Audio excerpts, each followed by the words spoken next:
በስመ አብ ወወልድ ወመንፈስ ቅዱስ አህዱ አምላክ አሜን። በመላው ዓለም የምትገኙ ኦርቶዶክሳውያን እንኳን ለአስተሪዮ ዓመታዊ በዓል በሰላም አደረሳችሁ እንላለን። ይህ ልሳነ አበው የተሰኘው ፕሮግራማችን ነው። በዚህ ልሳነ አበው በተሰኘው ፕሮግራማችን ከእናንተ ተመልካቾቻችን የመጡ የተለያዩ ጥያቄዎችን እንዲሁም ደግሞ ኦርቶዶክሳዊ ሀሳቦችን ይዘን የምንቀርብበት ፕሮግራማችን ነው። ይህ ፕሮግራም እንግዲህ ከተጀመረ የተወሰኑ ፕሮግራሞችን ወደ እናንተ አቅርበናል። ለዛሬ ደግሞ ከአስተሪዮ በዓል አከባበር ጋር ተያይዞ የተወሰኑ ጥያቄዎችን ከመጻሕፍት ትርጓሜ እና የቅኔ መምህር ከሆኑት ከመምህር አብርሃም አዳሙ ጋር ቆይታ እናደርጋለን። እንግዲህ መምህራችን ዛሬ አስተሪዮ ማለት ምን ማለት ነው? የአስተሪዮ በዓል አከባበርስ በምን አይነት መንገድ ይከበራል? አስተሪዮ ከመጽሐፍ ቅዱስ አንጻር በኦርቶዶክሳውያን እንዴት ነው የሚገለጸው? እንዴት ነው የሚታየውን የሚለውን የተወሰኑ ማብራሪያዎችን በተወሰኑ ደቂቃ ይሰጡናል።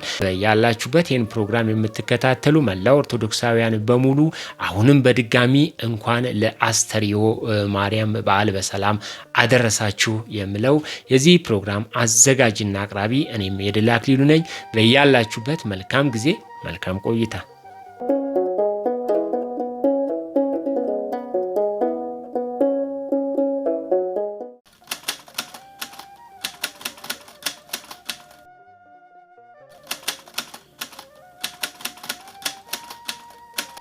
በስመ አብ ወወልድ ወመንፈስ ቅዱስ አሐዱ አምላክ አሜን።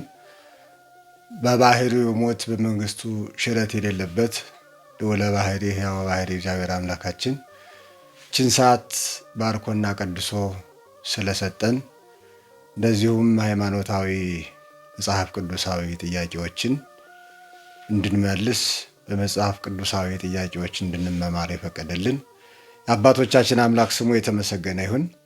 እንዲሁም ንጽሕተ ንጹሐን ቅድስተ ቅዱሳን ድንግል ማርያም የቃል ርደት የሥጋ እድገት ምክንያት የሆነች ስሟ ለዘላለም የተመሰገነ ይሁን። እንግዲህ አስተሪዮ የሚለው ኃይለ ቃል አስተራ የታየ ያሳየ ከሚል የግዕዝ ቃል የተወሰደ ሲሆን ቃል በቃል ሲተረጎም አስተሪዮ ማለት መታየት መገለጥ ተብሎ ይተረጎማል ቃል በቃል እና ወደዚህ ጽንሰ ሐሳብ ለመግባት የመጽሐፍ ቅዱስ ርዕስ ማንሳት የግድ ይለናል። የዳዊት መዝሙር 48 ቁጥር 8 ላይ በከመ ሰማይነ ከማሁ ርኢነ ይላል። እንደ ሰማን እንዲሁ አየን ይላል። እንግዲህ አስተሪዮ ማለት መታየት ነው ብለናል፣ መገለጥ ነው ብለናል። ስለዚህ ነገር መዝሙረኛው ቅዱስ ዳዊት አስቀድሞ እንደ ሰማን እንዲሁ አየን ይላል። እንደ ሰማን ማለት እግዚአብሔር ሰው የሆነበት ጥበብ እግዚአብሔር የሰው ልጆች ለማዳን ያደረጋቸው መጽሐፍ ቅዱሳዊ ወይም አምላካዊ ክንውኖች ሁሉ አስቀድመው እንደተነገሩ እንደሰማን ሲል ነቢያት ይወርዳል ይወለዳል ብለው ሲናገሩ እንደሰማን እንደዚሁ አየናል። ይሄ የሚገልጽልን አምላካችን መድኃኒታችን ኢየሱስ ክርስቶስ አስቀድሞ ሰው እንደሚሆን ትንቢት ተናግሯል፣ ወይም ደግሞ ትንቢት አናግሯል። መዝሙረኛው ቅዱስ ዳዊት የታየው ትንቢት ያናገረው እወርዳለሁ እወለዳለሁ ብሎ የተናገረው መድኃኔ ዓለም ኢየሱስ ክርስቶስ በአጭር ቁመት በጠባብ ደረት ሰው ሆኖ አየነው አለ። አየን ሲል ሰዎችን ወክሎ ነው የሚናገር። አምላክነቱን የተረዱትን እንዲሁ እንደ ተራ ሰው ያዩትን ሳይሆን አምላክነቱን የተረዱትን የባሕርይ አምላክ መሆኑን የተረዱትን እነሱን ወክሎ ነቢያት ይወርዳል ይወለዳል ብለው የተናገሩት የባሕርይ አምላክ ነው ብለው ተናግረዋል። ነቢያት ማለት በድንግልና ተጸንሶ በድንግልና ይወለዳል ማለት የባሕርይ አምላክ ነው። ትንቢተ ኢሳይያስ ምዕራፍ 9 ቁጥር 6 ላይ ሕፃን ተወለለነ ወልድ ተውህበለነ፣ ሕፃን ተወለለልን ወንድ ልጅም ተሰጠን፣ አለቅነትም በጫንቃው ላይ ነው፣ እርሱም የዘላለም አባት የሰላም ንጉሥ እያለ ኢሳይያስ የተናገረለት እሱ ተወልዶ አየን። በምን? በስጋ ስጋ ለብሶ። ስለ እግዚአብሔር ባሕርይ ሐዋርያው ቅዱስ ዮሐንስ በዮሐንስ ወንጌል ምዕራፍ 1 ቁጥር 18 ላይ የእግዚአብሔር ባሕርይ የማይታይ እንደሆነ ይናገራል። ለእግዚአብሔር አልቦ ዘርዮ ግሙራ አላ ወልድ ዋሕድ ዘሃሎ ውስተ ሕፅናሁ ውእቱ ነገረነ። እግዚአብሔርን በባሕርዩ ከቶ ያየው አንዳችም ሰው የለም ይላል። በባሕርዩ ይላል። የማይታይ የማይዳሰስ የማይጨበጥ ነው ይላል። በባሕርዩ ግን በባሕርዩ የማይታየው እግዚአብሔር በአጭር ቁመት በጠባብ ደረት ማለት በስጋ ተገልጦ አየነው ይላል። አሁን አስተርእዮ ስንል ሁለት ጽንሰ ሐሳቦችን እዚህ ጋር እናያለን። ማለት የእግዚአብሔር በአካል መገለጥና በስራ መገለጥ ብለን እናያለን። በሁለት ከፍለን የእግዚአብሔር ማንነት በአካል መገለጥ የማይታየው እግዚአብሔር በአካል ተገልጦ መታየትና በስራ መታየት። ስለዚህ ማንነቱን በሁለት ከፍሎ እዚህ ጋር ብዙ መገለጫም ቢኖረው ለጊዜው እዚህ ጋር አስተርእዮ በሚለው የእግዚአብሔር ማንነት በአካልና በስራ መገለጥ ተብሎ አስተርእዮ ይተርጎም። ይህን አሁንም በደንብ እናስመርበት። አስተርእዮ ማለት የእግዚአብሔር ማንነት ማለት በአካልና በስራ መገለጥ። ስለዚህ በአካል በስጋ ማርያም ተገልጦ ቅዱስ ያሬድ ኮነ ሰባ ከማነ እንደኛ ሰው ሆነ አለ። ተመሲሎ ኪያነ እኛን መስሎ አለ። እኛን መስሎ ማለት አምላክ ነኝና ዕለቱን ልደግ አላለ። ይህ ሰውን ውደት የሕፃናትን ውደት ሳይቀንስ ሳይጨምር በበህቅል ሄቀ እንደ ሕፃናት እያለቀሰ እየተላከ ተራ ሕፃን መስሎ አደጋል። በበህቅል ሄቀ በ30 ክረምት በዮርዳኖስ ተጠምቀ ይላል። እንዲህ በጣም የሚገርመው ግን እድገቱን ቤተ ክርስቲያናችን ውደቷን ኢየሱስ ክርስቶስ ያለፈበትን ሁሉ መዝግባ ከተወለደ በኋላ ግዝረቱን ከተገዘረ በኋላ የት ቦታ እንዳደገ እድገቱን ሁሉ መዝግባ ማነው ጥር 8 የምናከብረው ቤተ ክርስቲያን የምታከብረው ግዝረት አለ። አሁን ግዝረቱ የማንነቱ ምልክት ነው። ግን ይህ ታሪክ ብዙ ጊዜ አይነገርም።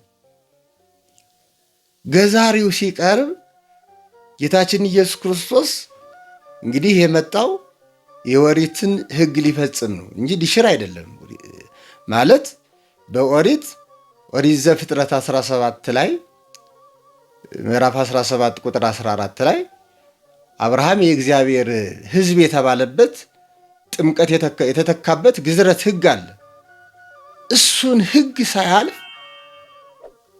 ሊገዘር በ8ኛው ቀን ወሰዱት ይላል ወደ ቤተ ግዝረት። የሚገርመው እዚህ ጋር የሚገርመው ሌሎቹ የሚገዝሩት ወይም ደግሞ የሚገዘሩት ምንድነው ገዛሪ አምጥተው ነው። እሱ ግን ሊገዘር ሄደ ይላል። ወይም ደግሞ ገዛሪው ቀረበ ሊገዝረው ይላል። እና ጌታችን ኢየሱስ ክርስቶስ ግን ልትገዝረኝ ነው የመጣ ብሎ ሲናገር ኢየሱስ ክርስቶስ በተአምራት ተገዝሮ ተገኘ ይላል። ይህ አምላክነቱ ምልክት ነው። ተገዝሮ ተገኘ። አሁን ሃይማኖተ አበው ተገዝረ ከመ ሕግ አበው ይላል። ሃይማኖተ አበው እንደ ሕፃናት ሕግ ተገዘረ ይላል። ስንክሳር አልተገዘረም ይላል። አባቶቻችን ይህን ሲያስታርቁት ሃይማኖተ አበው ተገዘረ ማለቱ በታምራት መገዘሩን አይቶ ነው ይላል። ስንክሳር አልተገዘረም ማለቱ ደግሞ ገዛሪው ምላጭ ይዞ አልገዘረውም ማለቱ ነው ብሎ ያስታርቁታል። እና ይህንን ሁሉ ጌታችን አምላካችን መድኃኒታችን ኢየሱስ ክርስቶስ የባህሪ አምላክ እንደሆነ ገዛሪው ምላጭ ይዞ ሊገዝረው ሲቀርብ ምን ሆነ? በታምራት ተገዝሮ ተገኘ። ይሄ ማለት የሰውን ሕግ ሳይጥስ ሳያልፍ ሕጎችን በቅደም ተከተል እየሰራ እንደ ሰው በእኛ መካከል ተመላለሰ አለ ቅዱስ ያሬድ። ስለዚህ በሰው መካከል እንዘ ሕዝባዊ ማለት እንደ ሕዝባዊ በዓል ለማክበር ወደ ኢየሩሳሌም ይወጣ ነበር። እንደ ሕፃናትም ደግሞ ለእናቱ ይታዘዝ ነበር። እንደዚህ የሆነ አደገ፣ በሰው መካከል ተመላለሰ። ይህ በአካል ነው። ወደ ስራው ስንመጣ ደግሞ በስራው ምን ሆነ? ከጾመ ከጸለየ በኋላ ማለት 40ውን ቀን ጾሙን ፈጽሞ ከወጣ በኋላ በስራው ማንነቱን ይገልጣል። አስተርእዮ ጥር 12 የምናከብረው በዓል ማለት ነው። ቅዱስ ዮሐንስ ይመዝጎልናል። ምዕራፍ 2 ቁጥር 11 ላይ ዋርአየ ሰባትዩ ወአምኑ ቦቱ አርዳኢሁ ክብሩን ገለጠ ይላል። ይህ በስራ ነው። በስራ መገለጥ ይባላል። ክብሩን ገለጠ። ወአምኑ ቦቱ አርዳኢሁ ደቀ መዛሙርቱም አመኑበት። የዮሐንስ ወንጌል ምዕራፍ 2 ቁጥር 11 ላይ ክብሩን ገለጠ። እስከዚህ ማንነቱን ያወቀው የለም። ደቀ መዛሙርቱም አመኑበት። በምኑ? በስራው። ከዚህን በኋላ ደቀ መዛሙርቱ አምላክነቱን ሲረዱ ነገራችን ይህን ጥያቄ ወይም ደግሞ ይህንን ታምራት ያደረገው በእናቱ ጥያቄ ነው። የመጀመሪያውን ታምራት ያደረገው በእመቤታችን ጥያቄ። ወደዚህ ታሪኩ ሰፋ ስላለ አንገባም። ዞሮ ዞሮ ግን አሁን ማስመር ያለብን ኢየሱስ ክርስቶስ አስተርእዮ ማለት ኢየሱስ ክርስቶስ በአካልና በስራ ማንነቱን የገለጠበት ኢየሱስ ክርስቶስ በአካልና በስራ የተገለጠበት ወራት ሳምንት ማለት ነው። አስተርእዮ ማለት ባጭሩ ብዙ ትርጉም አለው። ወደዚያ አንገባም ከሰዓት አንጻር ማለት ነው።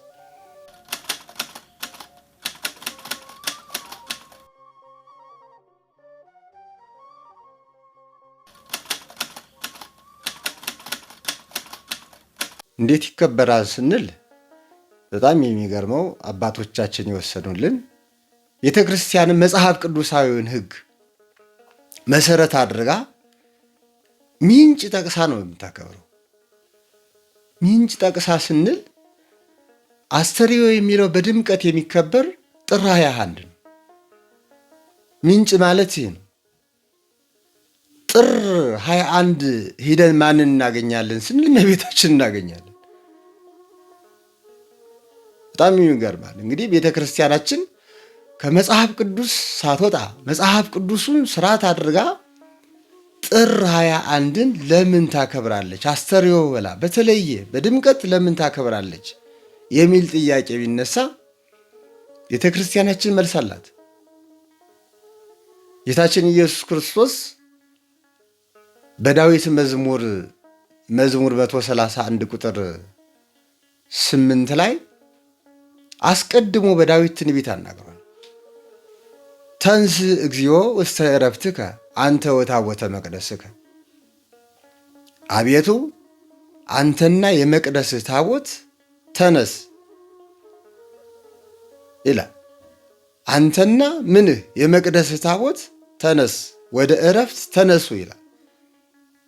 ሲቀጥል ቁጥር 14 ላይ ዛቲ ኢቲ ምዕራፍ ይላለም ዘያሐድስ ማህረክቡ፣ ይቺ ለዘላለም ማረፊያ ናት፣ በዚህች አድሬ እኖራለሁ መርጫታለሁና ይላል።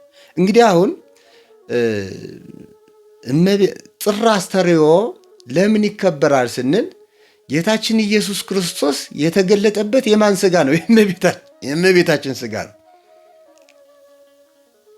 አሁን ይህን ነው ሰዎቹ ይህን በዓል ጌታችን ኢየሱስ ክርስቶስ ወይም ደግሞ ይቺ ቤተ ክርስቲያን የምታከብረውን መጽሐፍ ቅዱሳዊ በዓል በደንብ ከተረዱ ይህ በጣም የሚያስገርም ነው፣ የሚያስደንቅ ነው። አንተ የተገለጥህበት ስጋ ከሰማይ ይዘህ አልመጣህም፣ ደምም ከሰማይ ይዘህ አልመጣህም። የማን ስጋ ነው? ቤተ ክርስቲያን እየሰበከችው ነው። አሁን ፓስተሪው መድኃኔዓለም ኢየሱስ ክርስቶስ የተገለጥህበት የማን ስጋ ነው? የድንግል ማርያም ስጋ ነው። አስተሪዮ ስትል እመቤታችን ስጋ የለበሰው ወይም ደግሞ ከነፍሷ ነፍስ ከስጋዋ ስጋ የነሳ ከእመቤታችን ነው። ይቺ እመቤታችን ደግሞ አንተ አምላክ ከሆን እሷም ለዘላለም ወላዲታ አምላክ እየተባለች ስትመሰገን ትኖራለች። ምንህ ናት? መገለጫህ ናት። ምንህ ናት? ታቦትህ ናት።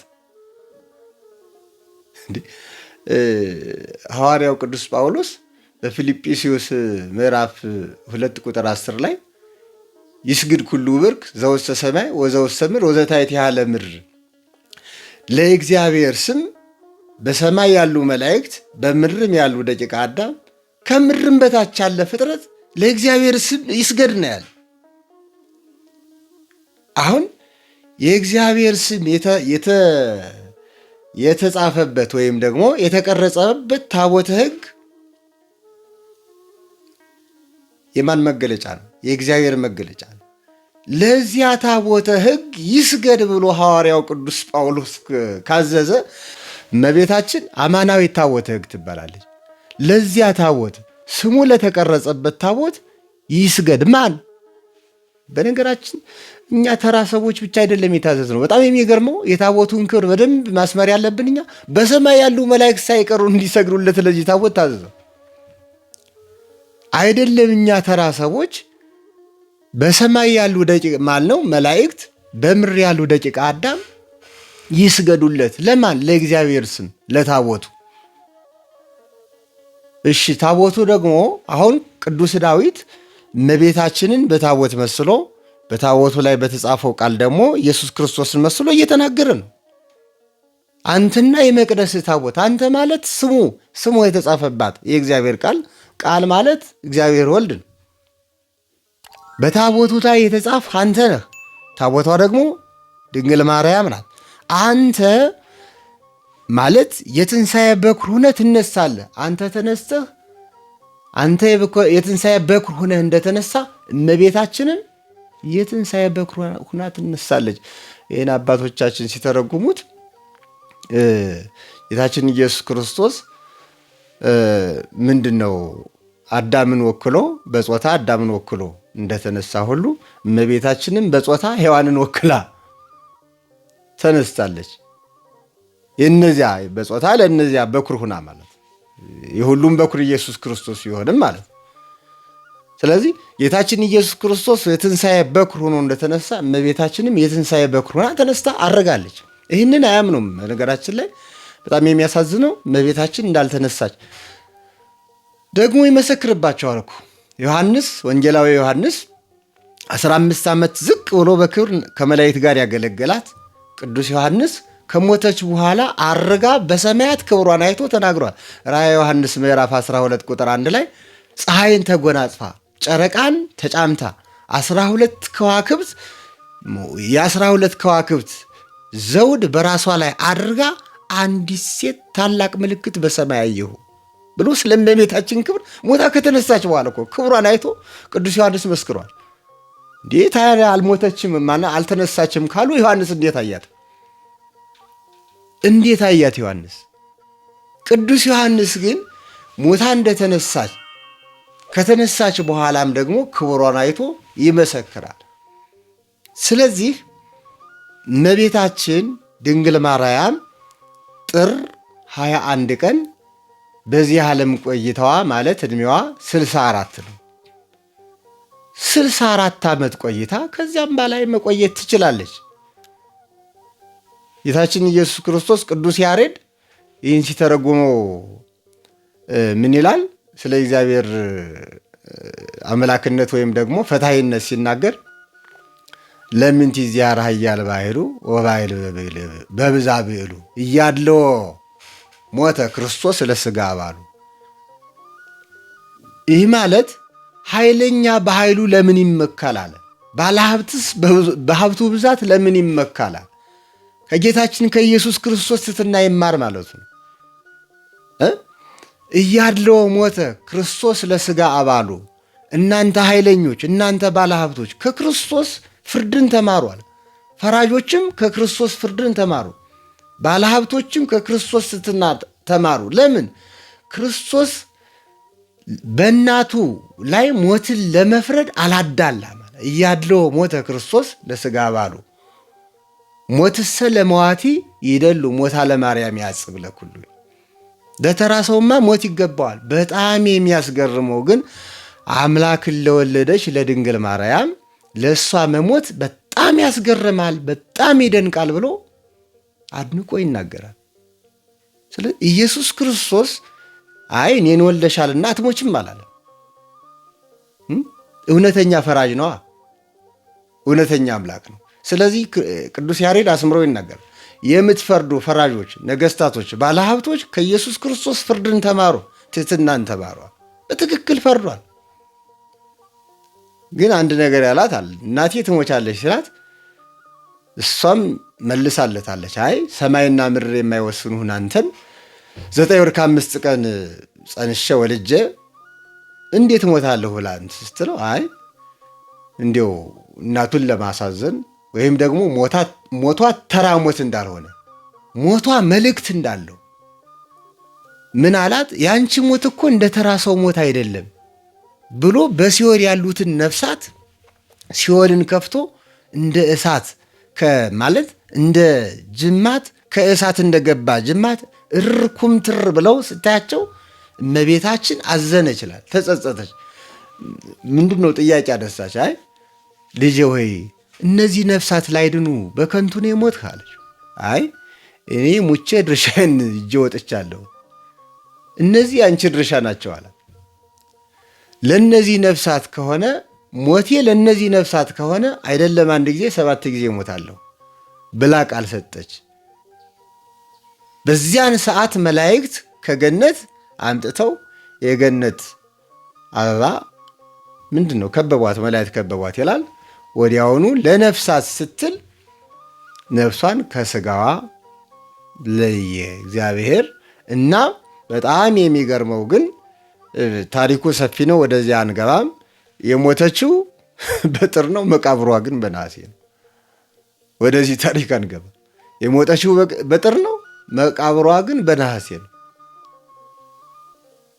አሁንም ግን አስምር የምናገረው ሲያገለግላት የነበረ ቅዱሱ አባቶቻችን በቅዳሴ ሲቀድሱ ምን ይላል?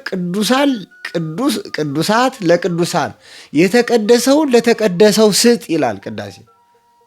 አሁን የተቀደሰችውን እናቱን ለተቀደሰው ዮሐንስ ነው እግዚአብሔር የሰጠ፣ ለተራሱ አልሰጠም። አካል ከህልውና ተገልጾለት ቀዳሚው ቃል ብሎ ለጻፈው። በጣም የሚገርመው እንግዲህ ኢየሱስ ክርስቶስ ልብሱ እሳት ክዳኑ እሳት ነው። ቶማስ እንኳ አይ ዳሽሸ ካላየሁ አላምንም ብሎ እንዲሁ ለደቂቃ እጁ እንዳሶ እጁ ከእሳት እንደገባ ጅማት ርርኩምትር ብሏል። ቅዱስ ዮሐንስ ግን ንጹሕ ስለነበረ ቅዱስ ስለነበረ ልዩ ንጽሕና ስለነበረ በጌታችን በኢየሱስ ክርስቶስ እቅፍ ይቀመጥ ነበር ይላል። በእቅፉ ላይ ተቀምጦ ስለዚህ ቅዱሱን ቅድስቲቱ ድንግል ማርያምን ለተቀደሰው ዮሐንስ ሰጠ ይላል።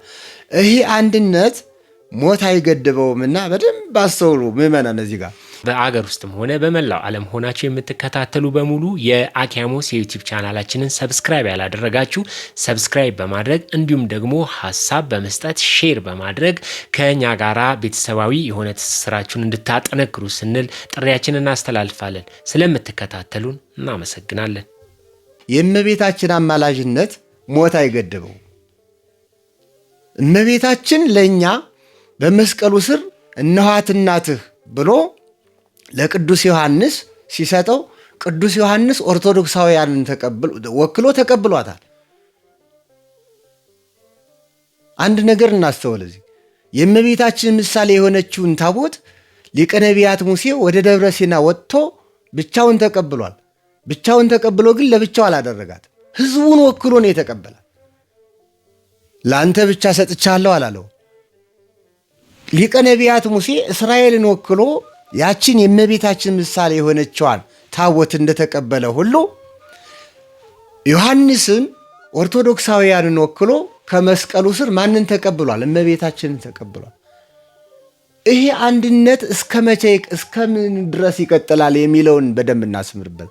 አሁን እመቤታችን ከሞተች በኋላ ዮሐንስ አይ ቻው ቻው ከዚህ በኋላ እንገናኝም አላለም። በጣም የሚያስገርመው የእመቤታችን አማላጅነት ብቻ ሳይሆን የቅዱሳን አማላጅነት ሞት እንደማይገድበው። አንዳንዶቹ ቅዱሳን ያማልዳሉ፣ እመቤታችን ታማልዳለች፣ አይ በሕይወተ ሥጋ እያሉ ያማልዳሉ፣ ከሞት በኋላ ያማልዱ የሚሉ አሉ። እዚህ ጋር የእመቤታችን ታሪክ ይመሰክራል።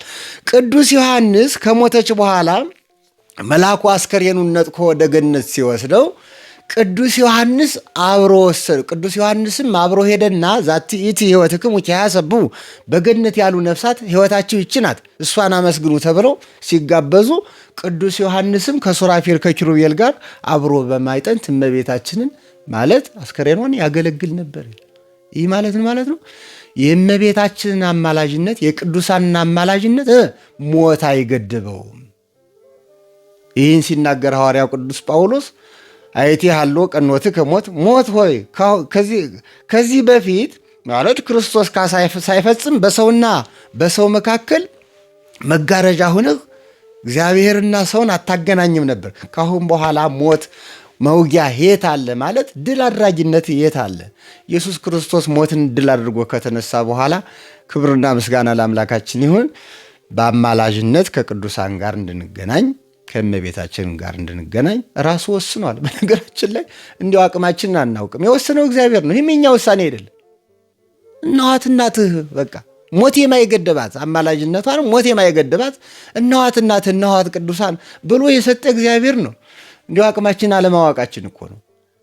በሃይማኖት ይቺ ቤተ ክርስቲያን የምታከናውነው ስርዓት ምልጃ ሁሉ ኢየሱስ ክርስቶስ የወሰነው ነው፣ እኛ አይደለም። ደግሞ ምን ይላል ሐዋርያው ቅዱስ ጳውሎስ ዕብራውያን 13 ቁጥር 7 ላይ ኢየሱስ ክርስቶስ ትላንትናና ዛሬ እስከ ዘላለም ያው ነው ይላል።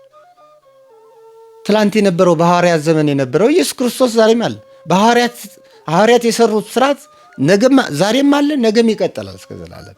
ስለዚህ ይቺ ቤተ ክርስቲያን እመቤታችንን የአስተርእዮ ምንጭ የአስተርእዮ መስታወት ኢየሱስ ክርስቶስን ያየነባት አዲሲቷ ኪሩብ መስታወት ምንጭ ብላ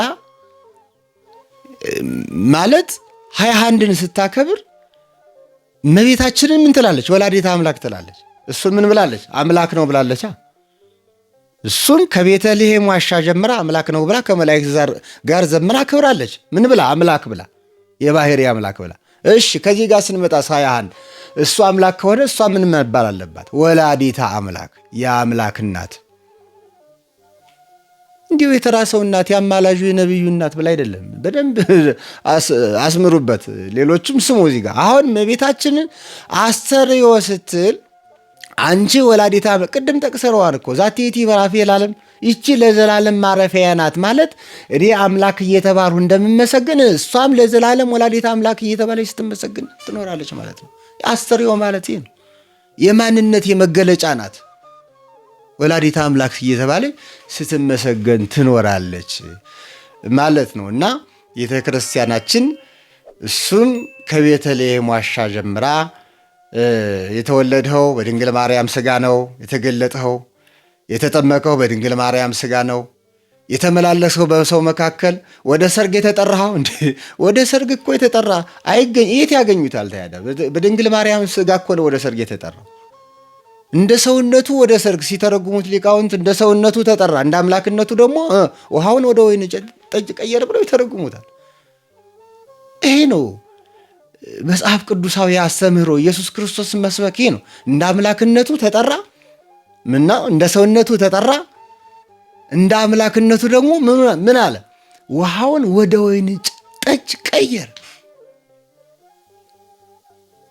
ስለዚህ ወደ ሰርግ የተጠራበት፣ በዮርዳኖስ ገብቶ የተጠመቀበት፣ በሰው መካከል የተመላለሰበት፣ ድውያንን የፈወሰበት ይህ ሁሉ የድንግል ማርያም ስጋ ነው።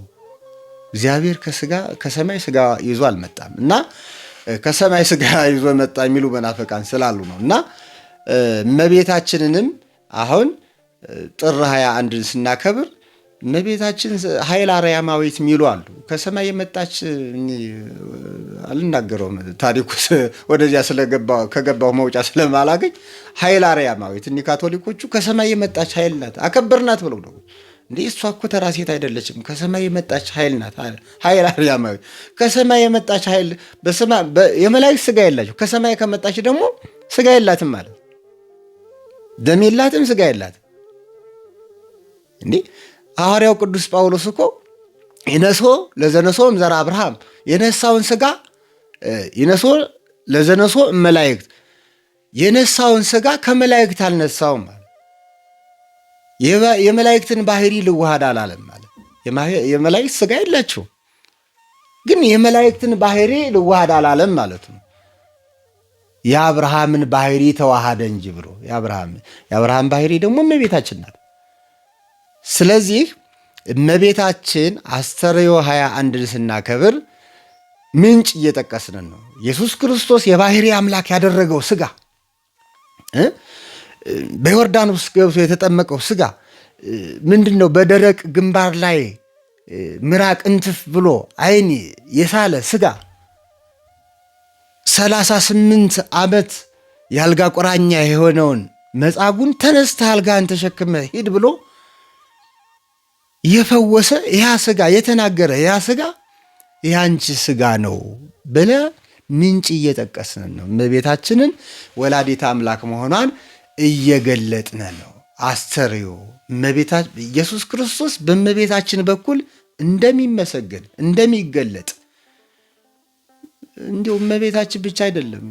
ሲቀጥል እንዲሁ አንድ ነገር ግን ማወቅ ያለብን ቅዱስ ዮሐንስ አፈወርቅ እመቤታችን ድንግል ማርያም መልአኩ ጸጋን የተመላሽ ሆይ ሰላም ላንቺ ይሁን ሲል ይህ ጸጋ ለእመቤታችን ብቻ የተሰጠ አይደለም ይላል ቅዱስ ዮሐንስ አፈወርቅ ሲተረጉሞ። የእመቤታችን የሰጠውን ጸጋ በእመቤታችን በኩል ለሰው ሁሉ ሰጠው እንጂ ይላል። አያችሁ፣ የጸጋ ሁሉ መፍሰሻ እኮ ናት እመቤታችን። አሁን እመቤታችን ባትኖር ኖሮ ይህ ሁሉ ጸጋ ቅዱስ መባል፣ ሐዋርያ መባል፣ ካህን መባል፣ ነቢይ የለም እኮ። ይህ ሁሉ ጸጋ ያገኘነው በእመቤታችን በኩል ነው። ኢየሱስ ምንለውን ያገኘነው በእመቤታችን በኩል እኮ።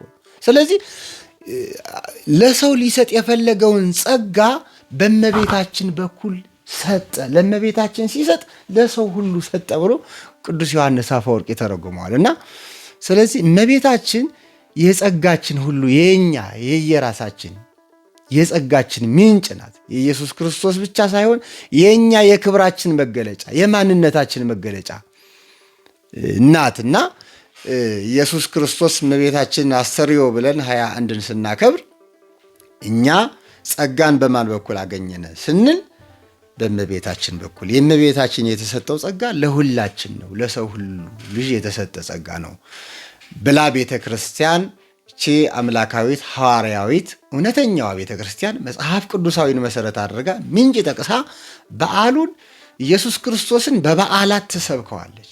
ታቦተ ሕጓን አውጥታ በበዓላት ትሰብከዋለች። እንግዲህ አስተርእዮ ብለን እኛ ቃና ዘገሊላ አስተርእዮ እያልን ስናከብር እንደው በዓላት መቁጠራችን አይደለም፣ ወይም ደግሞ ተረት ተረት እያወራን አይደለም። ኢየሱስ ክርስቶስን እየሰበክን በቃ ያዳነንን ለሰው ልጅ ብሎ የወጣውን የወረደውን ኢየሱስ ክርስቶስን ሐዋርያው ቅዱስ ጳውሎስ በአንደኛ ቆሮንቶስ ምዕራፍ 1 ቁጥር 23 ላይ ንሕነሰ ንሰብክ ክርስቶስ ዘተሰቅለ፣ እናንተ የግሪክ ሰዎች እንደናንተ ፍልስፍና እናወራማል፣ ወይም እንደ ግሪኮች ፍልስፍና እናወራል። እኛ በዓል ስናከብር እንዲያው በአደባባይም ስንደበደብ ቅዱስ ጳውሎስ ተደብድቧል።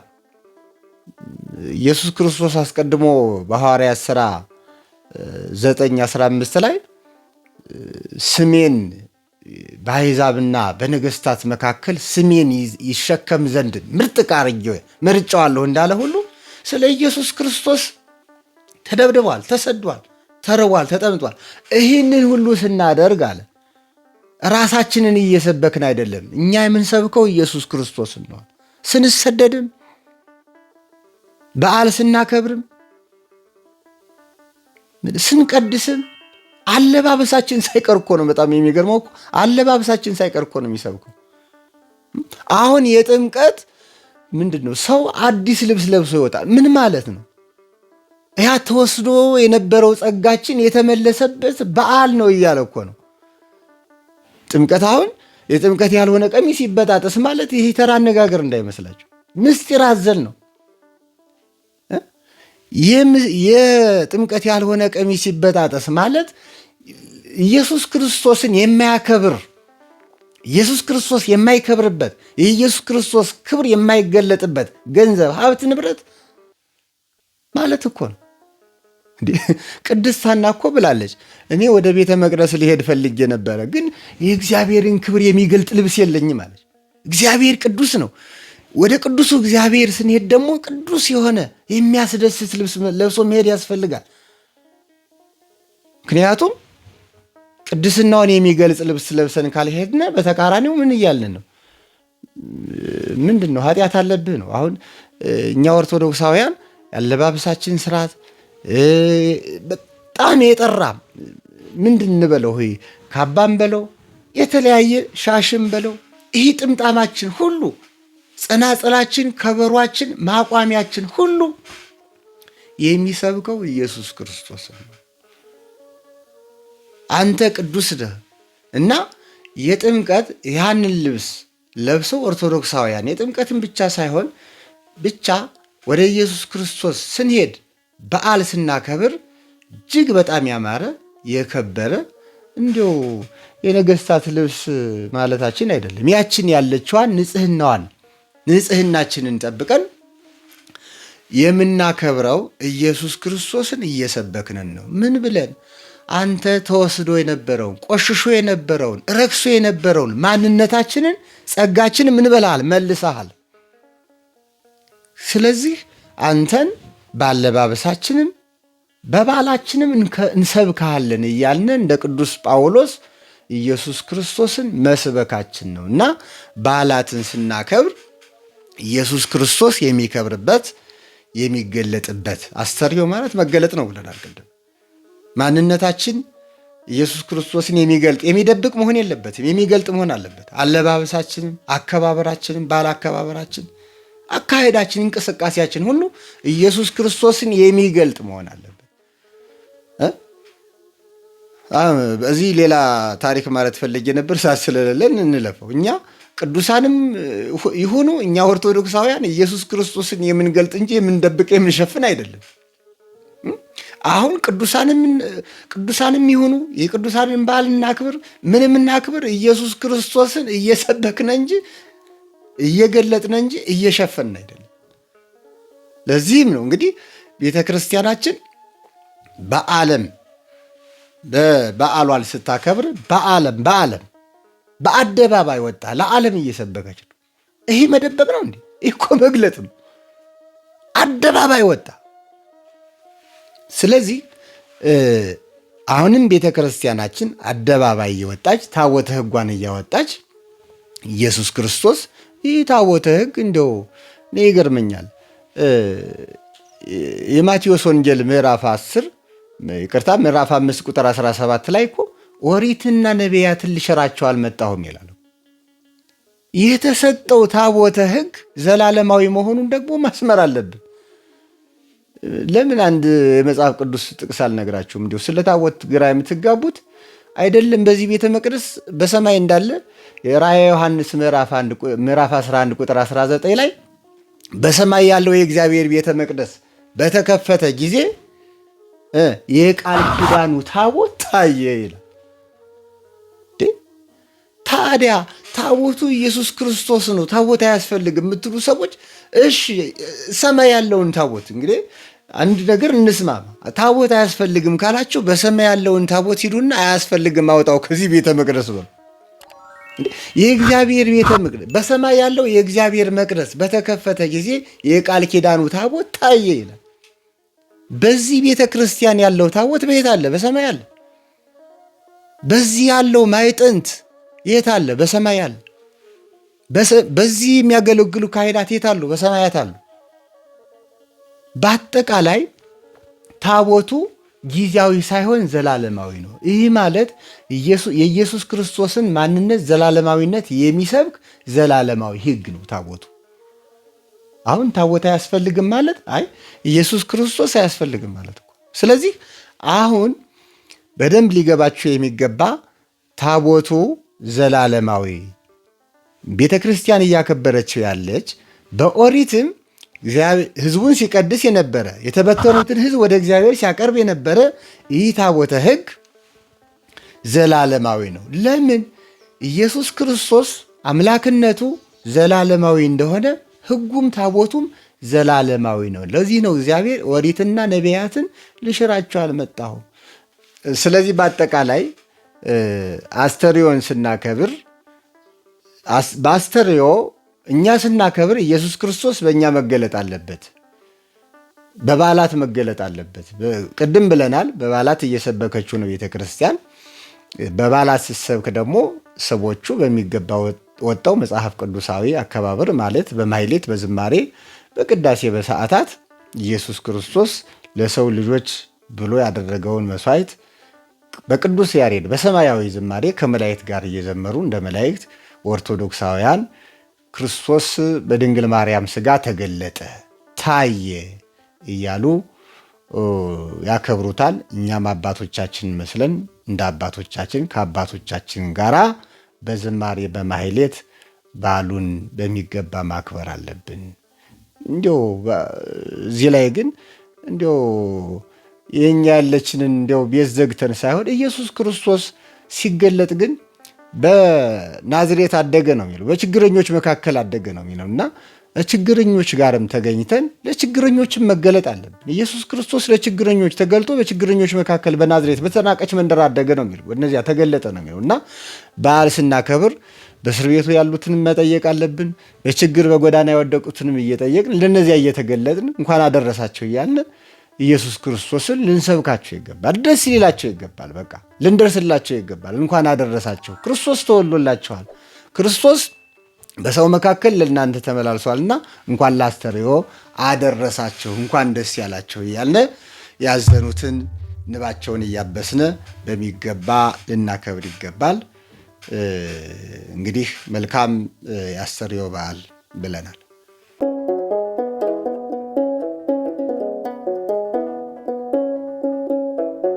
እንግዲህ ውድ ተከታታዮቻችን የዛሬው ከአስተርዮ በዓል ጋር ተያይዞ በልሳነ አበው በተሰኘው ፕሮግራማችን ላይ ከመጽሐፍ ትርጓሜና የቅኔ መምህር ከሆኑት ከመምህር አብርሃም አዳሙ ጋር የነበረን ቆይታ ይህንን ይመስል ነበር።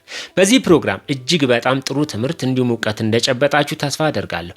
በቀጣይ የተለያዩ ሀሳቦች ካላችሁ እንዲሁም ደግሞ እንዲመለስላችሁ የምትፈልጉት ጥያቄ ካለ ከስር በምናስቀምጠው ስልክ ቁጥር እየደወላችሁ አሊያም ደግሞ በዩቲዩብ ቻናላችን ላይ በሀሳብ መስጫ ላይ ጥያቄያችሁን እያቀረባችሁ እኛም ደግሞ ከመጽሐፍ ቅዱስ አንጻር በቂ ምላሽ ይዘን የምንቀርብ ይሆናል። ይህንን ፕሮግራም ስለምትከታተሉ የእኛም ቤተሰብ ስለሆናችሁ እናመሰግናለን። በያላችሁበት መልካም ጊዜ፣ መልካም በዓል